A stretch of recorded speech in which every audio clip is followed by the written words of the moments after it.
e tendo uma brasa viva nas suas mãos, ao qual ele tinha tirado do altar com uma tenaz. E ele colocou sobre a minha boca e disse: veja, isso que tocou teus lábios, e a tua iniquidade é removida, e o teu pecado é purificado. Também eu ouvi a voz do Senhor dizendo: a quem irei eu enviar? A quem irá por nós? Então disse eu: aqui estou, envia-me.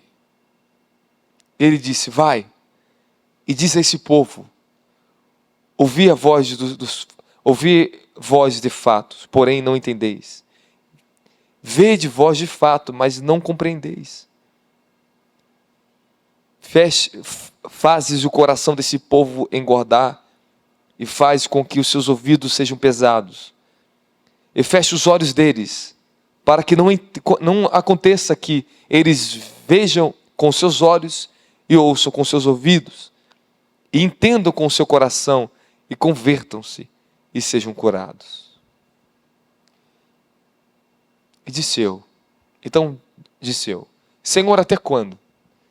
E ele me respondeu: até que as cidades sejam completamente destruídas, sem habitantes, e as casas sem homens, e a terra seja completamente desolada. E eu, Senhor, tenha removido os homens para longe, e haja um grande abandono no meio da terra. Mas ainda assim, será 1/10, e ele retornará, e será devorada como uma tilha, e um carvalho, cuja a substância está neles quando se desfolharem. Então a semente santa será a sua substância. Agora coloca para mim, é que eu estou lendo a versão mais antiga da King James, a mais próxima do original, é muito difícil essa versão. Coloca os 3 últimos versículos, 10, 11, 12. Não, os 4 de versículo, 10 ao... Vamos do 10 ao 13, por gentileza. Agora coloca na versão Almeida, por gentileza. Ok, vamos lá. Engorda o coração desses povos, e faz-lhe pesados os ouvidos, e fecha-lhe os olhos, para que eles não vejam com os seus olhos, e não ouça com seus ouvidos, e nem entenda com o seu coração, e nem se converta e sejam curados. Até aqui é suficiente. Aqui é o suficiente. Essa palavra é uma palavra tanto de repreensão para Israel, essa parte que eu acabei de ler para vocês, como uma repreensão para o mundo inteiro. Jesus, quando ele pregava o Evangelho, ele citou essa parte que Isaías disse. Ele falou algo para os seus discípulos, quando questionaram ele, perguntaram: mestre, por que o senhor fala com parábolas? E Jesus falou para os seus discípulos assim: para aqueles que têm olhos e não vejam, e têm ouvidos e não entendam, e não se convertam no coração e os cure. E nós ficamos se perguntando: mas Jesus não veio para que as pessoas entendam e vejam, e se convertam no coração e sejam libertas? Sim, ele veio para isso. Porém, eu quero que vocês entendam um contexto histórico primeiro. Israel pecou gravemente contra o Altíssimo. Israel, durante todos os séculos, no desenrolar da sua história, desde a saída do Egito, foram um povo de duro coração e dura cerviz. Deus sempre levantou profetas no meio do povo de Israel para repreender aquela nação, porque eles não davam ouvido ao Altíssimo. Isaías, em todas as suas profecias, praticamente quase todas, há sempre uma repreensão para o povo rebelde. Vocês criam seus próprios caminhos, querem seguir as suas próprias verdades, querem viver as vidas de vocês das suas formas, vocês criam seus deuses e querem adorar os seus deuses daquilo que é a criação de vocês, da mente de vocês. Israel teve um grave pecado contra o Altíssimo chamado idolatria. Idolatria, biblicamente, significa adorar qualquer imagem, qualquer outro Deus, além do único e verdadeiro Deus que habita nos céus, que olhos humanos nenhum é capaz de olhar para ele e permanecer vivo de frente com ele. Ele se revelou ao Altíssimo no seu Filho chamado Jesus Cristo. A Bíblia diz que Jesus Cristo, ele é a expressa imagem do Deus invisível. Que imagem é essa? É essa aqui ou essa aqui? A Bíblia diz que agora nós estamos sendo transformados, livro de 2 Coríntios, capítulo 3, versículo 16. Estamos sendo transformados de glória cada vez maior pela imagem do Senhor, pelo Espírito do Senhor, através da sua imagem. A imagem de Jesus Cristo está sendo impressa dentro do nosso espírito, no nosso caráter e na nossa consciência. Qual é a imagem de Deus? A imagem de Deus é seus atributos, a sua justiça, a sua santidade, o seu caráter, a sua fidelidade, a sua bondade, a sua misericórdia, os seus juízos, seus estatutos, suas leis. Tudo que representa o Altíssimo é a justiça e a verdade. Paulo diz, tudo que for bom, tudo que for honesto, tudo que for puro, nisso pensais, nisso praticais. Então vamos voltar aqui. O nosso grande problema, o grande dilema das nações sempre foi isso. As grandes religiões na Terra, nós temos aí a igreja messiânica. Temos várias grandes religiões, o budismo, o taoísmo, o hinduísmo. Tudo vem de Buda, da origem de Buda, do budismo. As maiorias das grandes religiões mundiais, elas veio do budismo. O budismo. Do cristianismo veio o evangélico, a gente fala que o cristianismo tradicional, o apostólico romano, o carismático, tem várias vertentes que saíram também do mesmo caminho, do cristianismo. Do cristianismo também saiu a messiânica, ok? A messiânica é uma falsa religião que ensina a curar as pessoas através do chakra, da concentração de energia do corpo. Seus fundamentos são totalmente desprovidos da justiça e da verdadeira palavra de Deus. Também nós temos outras ramificações chamadas testemunhos de Jeová. Já preguei para os mestres de Testemunho de Jeová, já tive a oportunidade de entrar disfarçado dentro da igreja de Testemunho de Jeová, assistir os cultos dele e ainda bater de frente com os mestres da Testemunho de Jeová. E eu era bem novinho, eu tinha 23 anos de idade nessa época. Eles não conseguiam me resistir, sabe por quê? Porque é uma pessoa cheia do Espírito Santo, ela tem a revelação da palavra. Ela não tem o conhecimento retórico e teórico, ela tem o conhecimento revelado. Então, quando eu falo por revelação, começo a falar com eles, nem eles entendem nem o que eles mesmos praticam. É isso que me surpreendia. Quantos eu preguei, quantos mestres... Eu já tive um momento até na casa de uma tia minha, lá em Minas Gerais, que estava tendo uma festa na casa dela, os testemunhos vão lotar na casa dela, e estavam vindo músicas mundanas a um ponto terrível. Daqui a pouco era funk, era Beyoncé, era não sei o que lá, era bebida. Eu falei assim, que diferença vocês fazem do mundo? Vocês têm o mesmo comportamento humano, é mundano. Vocês querem se mostrar religiosos, são muito bem educadinhos, mas está cheio de depravação, cheio de adultério por trás, cheio de prostituição, cara. Que religião é essa que vocês estão seguindo? Que não aceita a pessoa do Espírito Santo transformar vocês? Diz que não tem mais batismo com o Espírito Santo, que não fala mais de língua. Pelo amor de Deus, está na Bíblia que você fala em línguas. Está tudo na Bíblia. Me diga um versículo da onde cessou as línguas. Não existe um versículo bíblico que as línguas se cessaram, que os dons se cessaram. Os mormons saíram do cristianismo. Uma das piores seitas do mundo é os mormons, irmãos. Vai estudar a origem daquilo que você quer. Pelo amor de Deus, estuda a origem das coisas primeiro. Eu estudei várias religiões. Eu já debati com um dos maiores mestres espíritas do Rio de Janeiro, se você não sabe, doutor Paulo. Eu tinha 19 anos de idade quando aconteceu isso. O dono da ultrassom que estava dentro do hospital da HCNI, em vários lugares e tinha os consultórios dele de ultrassom. O homem era fera, o cara inteligentíssimo, crânio. Ele tinha mais de 2 metros de altura, o homem era imenso, o doutor Paulo. Ele começava a falar os estatutos de Allan Kardec, todos os estatutos, os códigos, tudo para mim. Eu falava bonito, ele falava de reencarnação, eu falava, doutor Paulo, o espiritismo também saiu do cristianismo. Allan Kardec, ele era um cristão desviado.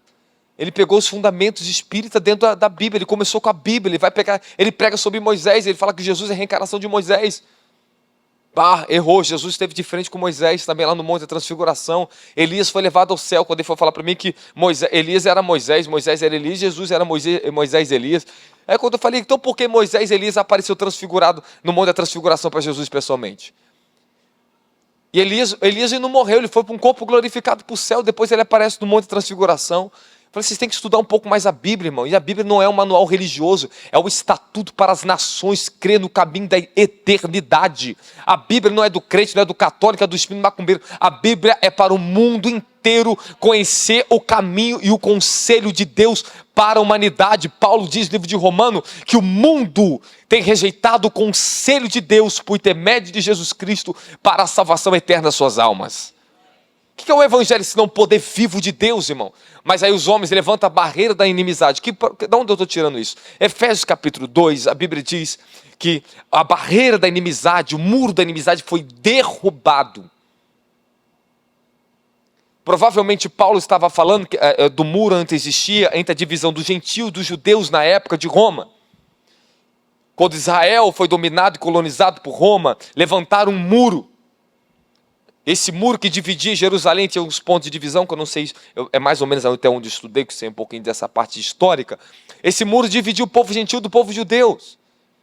Paulo falou que agora o muro da inimizade foi removido, derrubado, através da ressurreição de Jesus Cristo, para que todos os povos e nações, olha o que a Bíblia diz lá no livro de Apocalipse, nós lemos hoje no livro de Apocalipse, capítulo 5, quando o selo se abre, o quinto selo se abre, diz que foi dado a Jesus Cristo a autoridade de comprar através do seu sangue todos os homens de povos e línguas de todas as nações. O reino de Deus é um, e Paulo diz que é um só Deus, um só Senhor, é um só Espírito que está sobre nós, irmãos. Só que nós temos que entender que um caminho é pleno, que nós só podemos conhecer esse caminho quando um dia nós encontrarmos e quebrantar nosso coração para encontrar esta verdade. É interessante que quando nós estamos pregando o evangelho, estamos na rua, ou nós vamos pregar para pessoas de outras religiões, eu falo assim, cara, você já leu a Bíblia? Eu pergunto, o testemunho de Jeová acha que sabe Bíblia, não lê Bíblia. Eles têm um estudo metódico, eles decoram alguns versículos para tentar te confundir, para falar que estão certos. Mas tu abre a Bíblia com eles, não entende nada, está na Bíblia, não lê Bíblia. Católico não lê Bíblia. Não, minha avó era católica, me levava na igreja católica quando era criança, minha mãe me levava na assembleia, me levava para aqui, me levava para ali, eu não dei certo, nada me converteu. Eu me converti aos meus 16, meus 17 anos, quando eu tive um encontro sobrenatural com o Espírito Santo. Eu fui batizado com o Espírito Santo, porque há uma só coisa que testifica nessa terra, que Jesus disse, que faz você conhecer a verdade, que te firma na verdade, que te pode revelar a verdade. É um só, chamado Espírito Santo da verdade.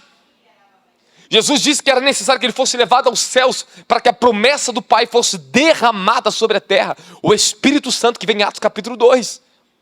E quando o Espírito Santo desceu sobre a terra, ali sim ele veio trazer o reino de Deus. O que é o reino de Deus? É o próprio Espírito de Deus governando a nossa vida, com a sua poderosa presença de regeneração, nos recriando numa nova imagem, numa nova vida em Jesus Cristo.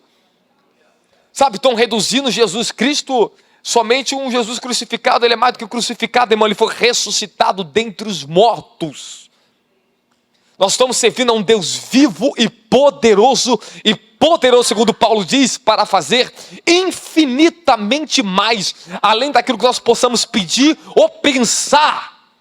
Ele transcende, ele excede em todo o poder que ele pode fazer na nossa vida. Mas você precisa ter um quê? Um quebrantamento, um encontro com o sobrenatural. Você precisa ter um encontro com Jesus Cristo, irmão. Ele mesmo disse, ele fez uma promessa no livro de João capítulo 14 e no livro de João capítulo 15. Capítulo 16. Ele fez uma promessa que aqueles que guardarem a sua palavra, crerem em seu nome e obedecer, ele mesmo, ele e o Pai, ele diz, e veremos a eles e faremos neles morada, nos manifestaremos a eles. Jesus prometeu se manifestar a vocês. Há uma manifestação que ele vai se revelar a nós, sim, através do próprio Espírito Santo. É o Espírito Santo que revela Jesus Cristo. Quem é o Espírito Santo? O Espírito Santo, teologicamente, é a terceira pessoa da Trindade. Não menor do que o Pai, nem menor do que o Filho, mas é o Espírito de Deus com uma função diferente do Pai, uma função diferente do Filho. Você vê o sol tem calor e o sol tem luz, mas o sol propriamente dito é o sol. Mas o sol emite calor e o sol emite luz. Jesus é a luz do mundo, mas quem você sente é o Espírito Santo. É como o calor do sol, é o Espírito Santo que você sente na sua vida. Eu estou tentando levar você a crer, porque você adquire fé por base daquilo que você ouve. Como crerão se não há quem pregue? A palavra de Deus diz que se com teu coração tu crer, com tua boca tu confessar que Jesus Cristo é o Senhor, tu serás salvo. Como é que uma pessoa adquire fé? Ouvindo. Como é que eu obtive fé para minha salvação? Como é que eu obtive fé para mim ser batizado com o Espírito Santo? Ouvindo. Ouvindo as pregações na igreja, aquela irmã que me evangelizava e falava que Deus tinha uma obra na minha vida, que Deus me batizaria com o Espírito Santo. Eu nem sabia o que era batismo com o Espírito Santo, nem entendia aquilo na realidade. Nunca tinha tido uma experiência do batismo com o Espírito Santo. Mas eu creio. A Bíblia diz, se tu crer com o teu coração, tu verás a glória de Deus. Irmãos, a minha função aqui não é limitar vocês aqui a uma escravidão religiosa, não. Você tem liberdade para crer em Deus. É Deus entre você e Ele aqui. A unção, o poder de mover tudo que nós somos aqui é um exemplo para vocês também. Para você ser cheio, para você conhecer e ter intimidade com Ele. O profeta Isaías diz uma palavra profética, o próprio Paulo ele fala essa palavra, que o Senhor diz, eu andarei entre o meu povo, eu habitarei neles e todos me conhecerão, diz o Senhor. Ele fez uma promessa que ele andaria no meio de vocês, ele estaria com vocês, e ele vai se revelar a cada ser humano que crê nele, no seu Filho. Tenha fé no Filho de Deus, creia no um só caminho. Há um só Deus, um só Senhor de todos. E nós estamos aqui para profetizar, por intermédio do Espírito Santo, essa verdade na tua vida. Dá glória a Jesus. Porque eu abri aqui em Isaías, porque aconteceu na minha vida também, meu querido. Eu tinha uma visão celestial na minha vida também. Isaías, ele era um homem que profetizava. Era um homem temente a Deus, mas chegou um dia que ele teve um verdadeiro encontro com o Altíssimo. Depois desse encontro, Isaías nunca mais foi o mesmo homem. É considerado o maior dos profetas, porque por as suas profecias sobre o Messias e os seus rolos proféticos foram os maiores que tiveram. Foi o profeta que mais profetizou sobre o Messias. É chamado profeta messiânico. Eu estive em Jerusalém, quando eu entrei no museu em Jerusalém, eu vi um rolo imenso que tem lá no centro do museu, como é que eu vou falar? Subterrâneo. Você desce, parece algo subterrâneo, porque ele tem que ficar guardado todos os papiros dos antigos profetas de mais de 1.000 anos, 3.000 anos, 5.000 anos, sei lá quantos anos tem aquilo lá. Eu só sei que aqueles rolos estavam lá. Você não podia nem tirar foto, porque o próprio flash da foto danifica o papiro. Então aquilo tudo era uma segurança, tudo com o ar-condicionado, tudo gelado, tudo num clima adequado para conservar o papiro. Eu cheguei lá, eu vi o rolo lá, estava lá o papiro lá de Abacuque e de Isaías. E aqui a turística me levou lá no livro de Isaías. E estava lá os rolos, as partes que sobreviveram dos rolos do Mar Morto, estava lá. Eu vi, estava escrito no hebraico antigo, naquelas línguas antigas, estava lá essa parte que eu li para vocês, estava lá as profecias do Messias, Isaías 61 estava lá. Vocês têm que crer que os antigos profetas deixaram um testemunho, criaram um caminho, para que nós possamos olhar para esse caminho, entrar nesse caminho, não por intermédio de homem nenhum, irmãos. Não é por intermédio de religião nenhuma. É por intermédio de uma fé limpa, uma fé concreta, uma fé direta, objetiva, na pessoa de Jesus Cristo. Você tem que crer que Ele veio para te salvar. E outra, de uma forma tão simples, para o mais leigo, para um analfabeto. Irmãos, a maioria das pessoas na época de Jesus sabia nem ler. Poucas pessoas eram letradas, estudadas. Poucas tinham conhecimento das letras, poucas sabiam o que era ler. Na época dos gentios sendo salvos, na época de Paulo, as implantações no Mediterrâneo, as pessoas eram analfabetas, não sabiam ler, poucas pessoas sabiam ler. Dependiam muito que vinham os mestres para ensinar elas, os livros, pregavam na sinagoga, abriam os rolos, eles liam, era tudo que eles tinham, era isso. Desde o mais leigo, do mais simples, do mais indôneo, todos tinham que crer na mesma coisa, de uma maneira simples, que Jesus Cristo morreu, ressuscitou dentre os mortos, para te perdoar de todos os teus pecados, para te dar o Espírito Santo, para te conduzir para a vida eterna da glória de Jesus Cristo. Aqui Isaías ele tem uma visão do trono do Cordeiro, um trono do Senhor. Ele viu o Santo, Santo, Santo, o Santíssimo, o Altíssimo e Todo-Poderoso Deus de Israel. Já reparou a perseguição que essa nação sofreu? Essa pequena nação, pequenininha assim, ó. Menor do que o Rio de Janeiro. Já reparou o quanto esse povo sofreu no decorrer de toda a história dessa nação? Como esse povo sofreu perseguição? A Segunda Guerra Mundial, quando Hitler massacrou mais de 6 milhões de judeus. Eu estive no Museu da Inquisição lá em Israel. Você tem que ter estômago para entrar ali dentro. Você tem que ter muito estômago. Hoje eu não aguento estar ali dentro. Hoje eu não aguento. O coração que eu tenho hoje eu não aguento. Sou mole, sou muito mais mole do que eu era naquela época. Hoje eu não consigo entrar ali dentro. Se eu entrar ali dentro, eu vou desmaiar. Eu não vou aguentar. Eu vou chorar, eu vou até não querer mais. Porque é tanto sofrimento quando você começa a entrar ali dentro do museu do Holocausto, que você vai ficar horrorizado, irmãos. A desumanidade de Hitler. Quantos vídeos de crianças eu via morrendo de fome, sendo torturadas, levadas para as câmeras de pressão esqueci o nome daquele gás para matar as pessoas. Eu li as listas, os pedaços de diário que eles escreviam para a família, a fome, tudo que eles passaram. É uma coisa horrorosa. Você não consegue, você chega uma hora que você não consegue mais andar ali dentro. Aquele museu é terrível. Mostra toda a história, do início ao fim, do massacre do Holocausto. E esse massacre está para voltar de novo. Nós estamos com o pé na Terceira Guerra Mundial. Todos os assuntos bíblicos já estão se cumprindo, as profecias. E você precisa ter um encontro com Deus muito rápido na sua vida. Você precisa estar preparado para a salvação. Porque a salvação ela precisa de uma preparação. Pedro, ele fala uma palavra em 2 Pedro, interessante. Não que Deus seja tardio em cumprir suas promessas, mas pela sua misericórdia, Ele tarda a sua vinda para dar oportunidade para as pessoas se arrependerem. Para dar oportunidade para a humanidade se arrepender. Deus tem dado tempo para nós. Só que agora nós estamos no percurso final. Tudo se encurtou. O tempo foi reduzido. Nós estamos vivendo os últimos dias, os dias maus. Os piores dias da humanidade. Nós estamos um pé na nova ordem mundial. Nós estamos um pé na grande perseguição contra o Evangelho a nível mundial. As revelações que Deus tem me trago dos últimos dias são muito intensas, irmãos. São muito sérias. Eu falei com Deus, eu sou disposto a lutar nos últimos tempos até o final, Senhor. E a nação que Tu me designar para ir, eu vou lá lutar. Porque Tu me chamou para isso, Senhor. Tudo que você está vendo aqui é temporário, irmãos.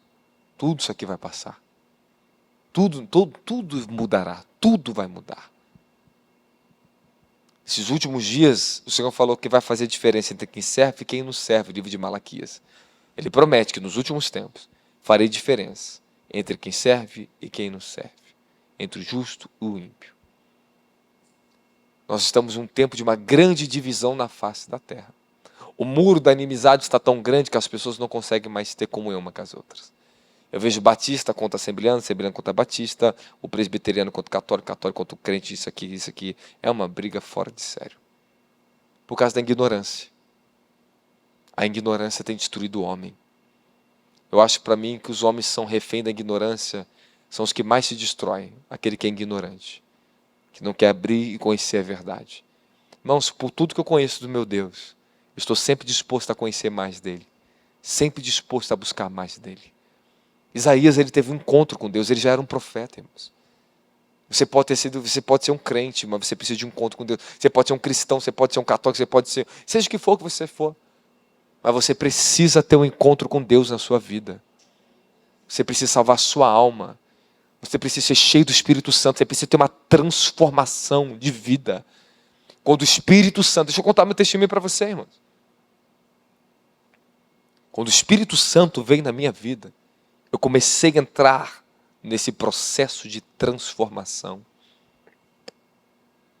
O livro que eu escrevi sobre buscando o Espírito Santo com a mente renovada, conta a minha história que eu conheci o Senhor. Não tinha nada a ver com o que eu sou hoje. Nada a ver com o que eu sou hoje. Eu podia estar no mundo de devassidão hoje, perdido no mundo, irmãos. Eu não gostava nem de mais ir para a igreja. Eu estava desviado mesmo, eu não queria saber da igreja dos meus pais, não. Eu estava seguindo a minha vida do meu jeito. Mas o Senhor, pela misericórdia, me permitiu ter um encontro com Ele. Porque Ele tinha um chamado na minha vida. Desde pequenininho, minha mãe me levava para a igreja, eu usava a pessoa e falava assim, Deus tem um chamado na vida dessa criança. Deus tem um chamado na vida dessa criança, Deus tem um chamado na vida dessa criança. Meu chamado começou quando eu fui cheio do Espírito Santo. E você precisa ter um encontro com Deus. Quem quer ter um encontro com Deus? Você precisa ter um encontro com Deus na sua vida. A sua fé precisa ser avivada. Quem está comigo? Amém, amém. Amém, amém.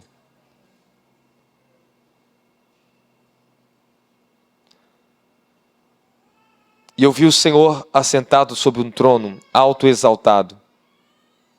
E seu séquito enchia o templo. Acima estavam os serafins, cada um tinha 6 asas, 2 cobriam sua face, e com 2 cobriam seus pés, e com 2 voavam. O único ser angelical que a Bíblia relata que voa acima do Altíssimo é o serafim. E são os únicos seres que estão mais próximos da sua glória e da sua santidade. Mas eles cobrem seus rostos e cobrem seus pés com as suas asas. E nem eles conseguem olhar para o Altíssimo. De tanta luz. De tanta luz. De tanta luz. Que 2 eles têm que cobrir o rosto deles. De tão santo que é o Deus que nós servimos. Meus anos de experiência dentro do Evangelho. Eu tinha de tudo para mim me decepcionar com os homens e com a religião ir embora. Tinha de tudo para mim não servir ao cristianismo. Mas eu encontrei Jesus. Porque eu encontrei a presença dele. Eu consegui olhar além dos homens. Eu consegui olhar além do defeito das pessoas. E o Senhor foi me libertando do julgamento contra as pessoas. Você sabe quantos pastores e pessoas pecaram contra mim? Me feriram? Eu era para ser muito ferido. Mas eu perdoei. Porque eu encontrei Jesus na minha vida. E o que eu encontrei, muitos deles não encontraram. E o que Isaías viu, ele teve uma visão celestial e você precisa ter uma visão daquele que assenta no seu trono. Você precisa ver no seu coração. Você precisa ter um encontro com o Espírito Santo na sua vida. Quantos momentos o Senhor me concedeu de ver Ele. Depois de anos de oração, os meus olhos se abriram para ver que Ele que é santo, santo e santo. Se eu for contar minha experiência, quantas vezes eu ficava acampado 40 dias lá no meio da mata, lá no meio do mato. Quantos anos acampando no meio do mato, orando, buscando a Deus acima da religião. Acima da religião, irmãos. Porque eu tive encontro, Deus me tornou, me chamou para ser profeta na terra. E eu comecei a andar com Deus. Todos que Deus chama e se revela, eles andam com Deus. Eles não andam agarrados, eles não são amantes do sistema. Tudo isso aqui que Deus entregou aqui é para ter um lugar para as pessoas me ouvir o testemunho que eu carrego, que os profetas da casa que carregam.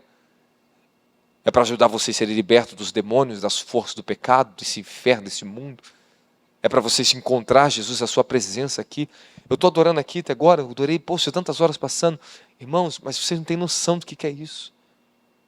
Hoje não era nem para mim estar aqui.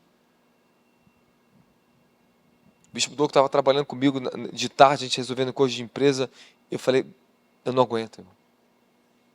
Eu vou ter que ir para a igreja. Meu espírito está com dor.